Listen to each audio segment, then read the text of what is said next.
The National Dialogue Committee will tomorrow receive a draft report from the committee's technical team ahead of the much-awaited release on Saturday. According to insiders, the technical team, which was to finalize the report before it's actually adopted for a joint release on Saturday, will contain contested elements of that particular report. And we're looking at elements that actually could potentially stall the dialogue process. Apollo Kamau tells us more. National Treasury Cabinet Secretary Professor Njuguna Ndung'u's no tax cut stance during a closed-door meeting with the National Dialogue team due to the grim realities of the country's economy is the last nail in the coffin of what is likely to be a contested report by the Azimio coalition after CS Ndung'u and Kenya Kwanza team stuck to their guns on why the Finance Act 2023 will not be amended. Engagement with Professor Ndung'u was centered on the taxation regime, as Kimani Ichung'wa has just said, and of course the very important matter of cost of living. We had a very candid, and that's why we sought to have a closed-door meeting with him, because we wanted a very candid engagement of a situational analysis of the state of the economy and what is plausible now, in the medium term and in the long term. According to insiders, the final report will have a list of contested and uncontested issues, introducing the headache of how to harmonize the report to Parliament.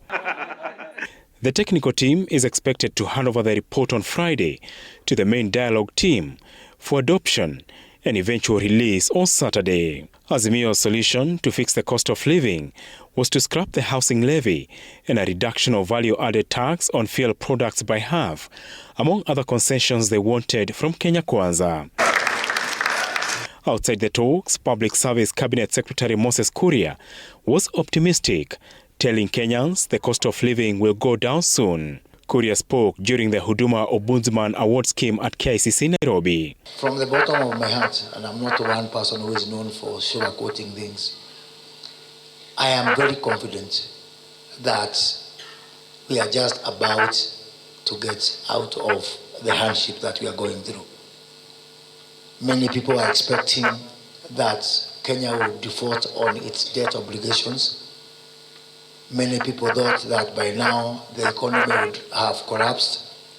I must say that I feel very proud to serve in this administration at a time when we are just about to bend the curve on stabilizing the economy. With the public service coming under scrutiny lately on performance and ethnic composition, the CS said the ministry will introduce a name and shame monthly report across the entire public service to expose those who deny Kenya's government services or ask for bribes. Once we relaunch this partial platform, I want to ask Kenyans to come forward and report all cases of poor service, denied service, corruption, demand for bribes, delays, inordinate delays, including the IC pending bills which are forcing our people to commit suicide.